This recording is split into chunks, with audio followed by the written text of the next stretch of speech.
여러분, 재고가 산더미다. 그래서 12월에 큰 위기가 온다. 여러분, 이 말이 사실일까요?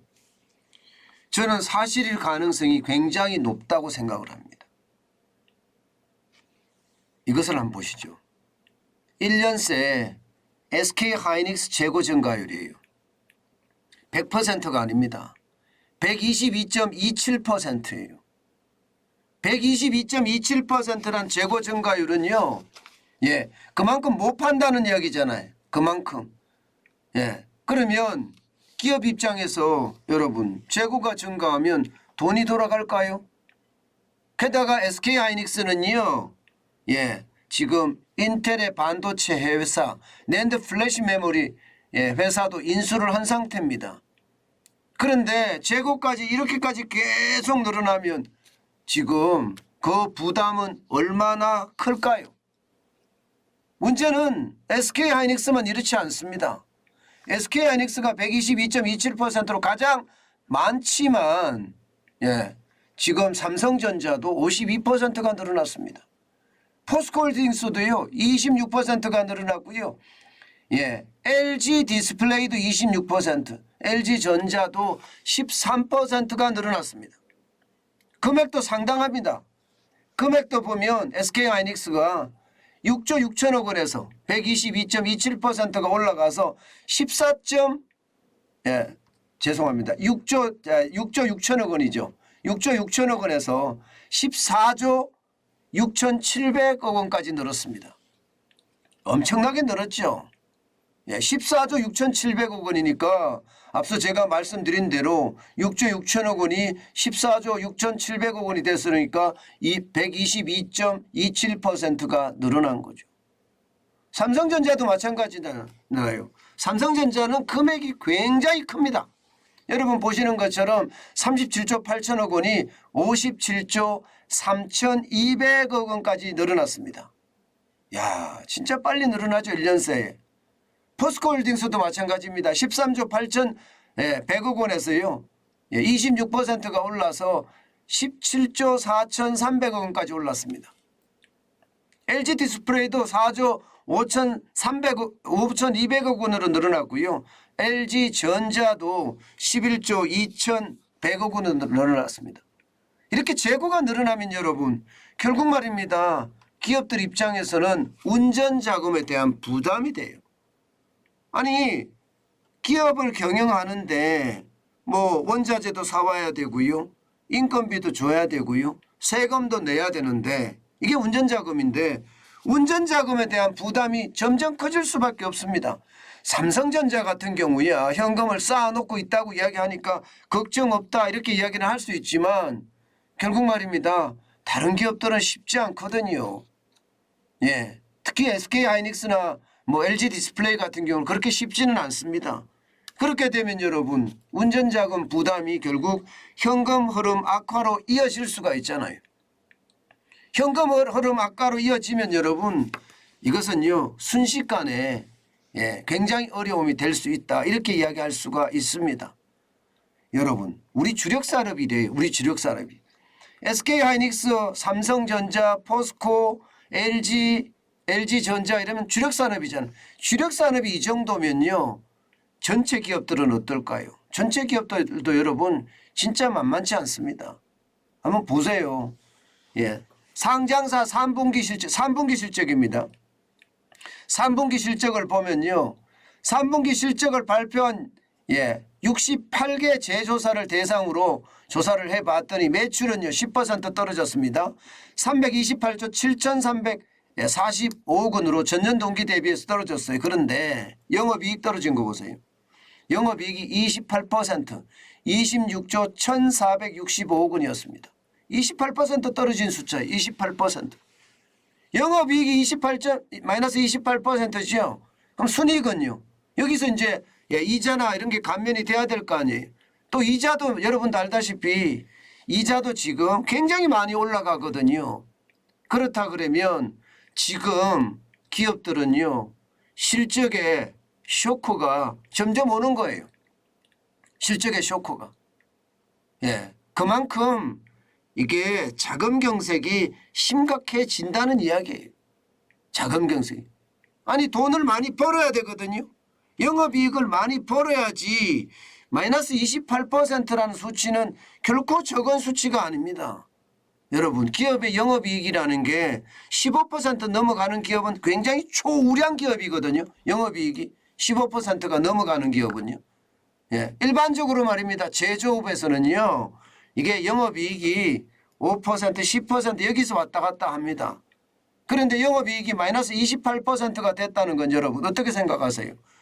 지금 기업들마다 말입니다. 현금 흐름이 굉장히 악화됐다는 뜻을 그대로 말하고 있습니다. 영업이익이. 그 정도로 말입니다. 기업 실적에는 지금 쇼크 수준입니다. 그러니까 기업들은 어떻게 해요? 이제 돈 빌려야 돼요. 실제로 돈을 엄청 빌립니다. 운전자금. SK하이닉스는요. 기업 차입금이 예년 대비해 보면 여러분 보세요. 야 진짜 심각하죠. 22조 210억 원이에요. 54.1%나 늘었습니다. 기업 차입금이. LG 디스플레이도 적지 않습니다. 13.7%가 늘었어요. 15조 2,900억 원입니다. LG 전자도 늘었어요. 11조 4,400억 원. 9.4%가 늘었습니다. 대한민국의 내놓으로 하는 그런 기업들이잖아요. 그런 기업에서 지금 기업 차입금이 늘어나는 것 이것은 어쩌면 말입니다. 진짜 현금 흐름을 엄청나게 악화시킬 수도 있다는 겁니다. 현금 흐름이 악화돼서요. 기업이 흑자 도산이 일어날 수도 있다는 것 아마 여러분들도 잘 아실 거예요. 그 정도로 심각한 상황으로 갈 수 있다는 이야기입니다. 특히 SK하이닉스는 요즘 여기저기서 굉장히 많이 이게 덜매겨지는 거예요. SK하이닉스 같은 경우는 이대로 가다가는 4분기 적자 난다 이런 얘기도 나오거든요. 적자. 적자가 나면 아마 충격파는요. 그 어느 때보다 굉장히 클 겁니다. 굉장히 클 거예요. 그 정도로 말입니다. 주력 기업들의 차입금이 늘어나는 거. 운전자금이 부족하다는 거잖아요. 그만큼 많이 늘어난다는 거예요. 실제 말입니다. 이 주력 산업만 이 정도 되는 건 아니에요. 더 심각합니다. 여러분 보세요. 지금 보시면 5대 은행의 대기업 대출 잔액입니다. 대기업 대출 잔액. 5대 은행이면 뭐 국민신한 우리 농협까지 들어가죠. 하나까지요. 자 6월에요. 대출 잔액이 대기업입니다. 91조 9천억 원이었어요. 91조 9천억 원. 6월이. 그런데 9월에는 104조예요. 그리고 10월에는 107조 6천억 원입니다. 너무 빨리 늘어나지 않으세요? 굉장히 빠른 속도로 늘어납니다. 아니 여러분 대기업이라는 게 여러분도 알다시피 수출 열심히 해서 이게 대출이 줄어들어야 정상인데 대출이 늘어난다? 어이구 이것은 여러분 우리 경제에 치명타를 줄 수도 있습니다. 게다가 9월에서 10월 사이에 늘어난 거 보세요. 9월에서 10월 사이.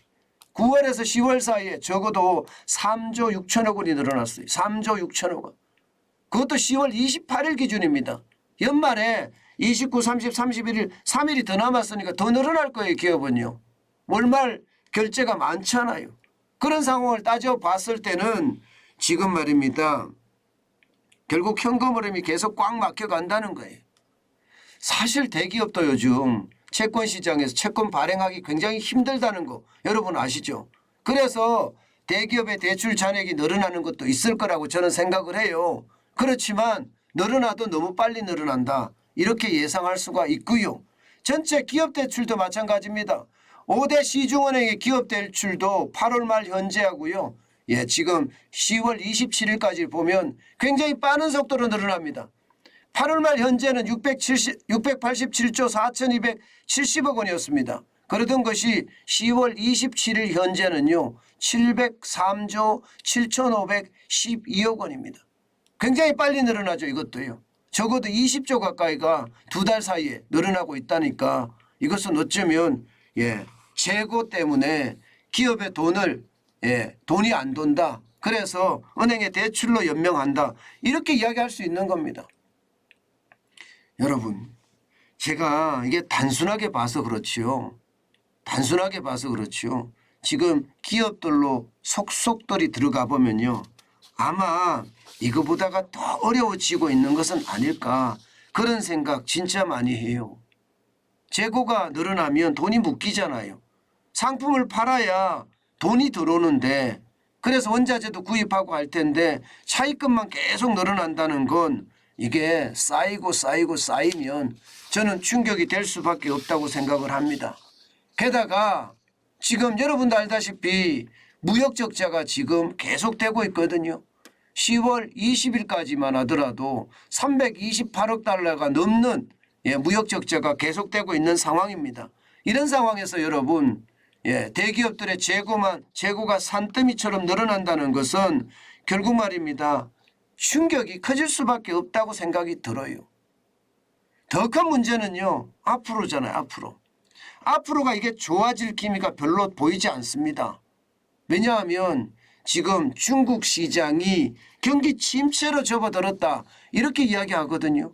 올해 중국의 성장률 3.9%도 어렵다 이런 얘기 나옵니다. 3.9%도 어렵다.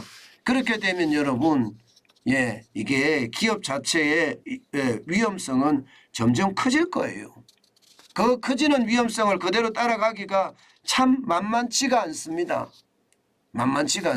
그만큼 말입니다. 앞으로 이게 11월, 12월 두 달이지만 이 두 달을 잘못 견뎌내면요. 12월에는 실적에 대한 쇼크가 크게 뭉치고요.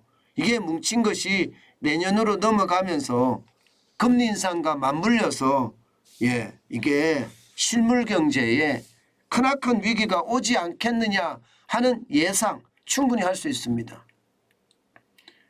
이게 내년이 더 어렵다고 이야기하잖아요. 내년이 더 어려우려면 올해에서 이게 연장선상으로 이어질 거예요. 그런데 지금 10월까지도 상황이 좋지 않은 데다가 11월, 12월이 나빠지면 이게 1월, 2월은 사실 수출이 굉장히 떨어질 때거든요. 이게 3월이 돼야지 수출이 복원이 된단 말입니다. 그러면 수출이 떨어지는 것과 연계가 돼서 한꺼번에 몰릴 경우에는요. 이게 주력산업도 진짜 만만치 않겠구나 이런 생각. 저는 12월이 큰 위기가 온다 이렇게 해서 물음표를 달았지만 이게 12월에 큰 위기가 안 온다고 하더라도요. 1월, 2월 이렇게 거쳐가면서요.